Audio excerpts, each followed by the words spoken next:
خواجہ غریب نواز جب نئے نئے آئے نا اجمیر شریف میں تو خیمہ لگایا ہوا تھا خواجہ غریب نواز نے.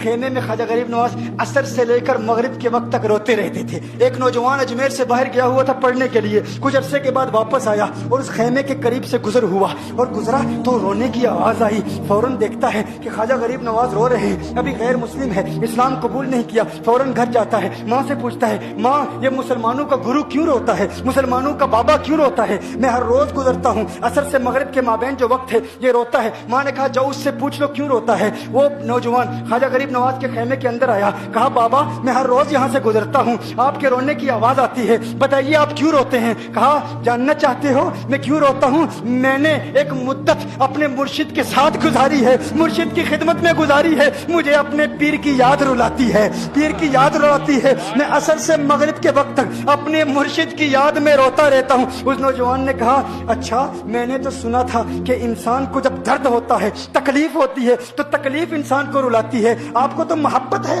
یہ محبت میں بھی انسان کو رونا آتا ہے؟ کہا ہاں ہاں ہے نوجوان, انسان محبت میں بھی روتا ہے. کہا تو پھر مجھے بھی رونا ہے, میں بھی رونا چاہتا ہوں, مجھے بھی رونا سکھا دیجئے. کہا تو رونا چاہتا ہے؟ رونا چاہتا ہوں. کہا ٹھیک ہے, دو شرطیں ہیں, مسلمان ہو جا اور میرا مرید ہو جا.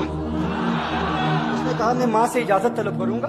ماں کے پاس گیا اجازت لینے کے لیے. ماں نے کہا تو ضدی ہے, جب تو ارادہ کر لیتا ہے, جو ارادہ کرتا ہے تو پورا کرتا ہے, جا جو کرنا چاہتا ہے کر لے. خواجہ غریب نواز کے بارگاہ میں حاضر ہوا, عرض کرتا ہے بابا میں پھر مسلمان ہونا چاہتا ہوں, مجھے مرید کر لیجئے. خواجہ غریب نواز نے مرید کر لیا, خواجہ غریب نواز کا مرید ہو گیا. اب خواجہ غریب نواز نے کہا اب وقت سارا میرے ساتھ گزرے گا, ناشتے کے وقت خواجہ غریب نواز کے ساتھ, سحری کے وقت خواجہ غریب نواز کے ساتھ, سحر کے وقت خواجہ غریب نواز کے ساتھ, پورا دن اسے خواجہ غریب نواز کے قرب کی کچھ ایسی عادت ہو گئی, خواجہ غریب نواز کا دیوانہ ہو گیا, ان کا عاشق ہو گیا. کچھ عرصہ گزرا, خواجہ غریب نواز نے فرمایا اب تیرے لیے 3 دن کی چھٹیاں ہیں, 3 دن کے لیے چھٹیاں ہیں, 3 دن کے لیے چلا جا.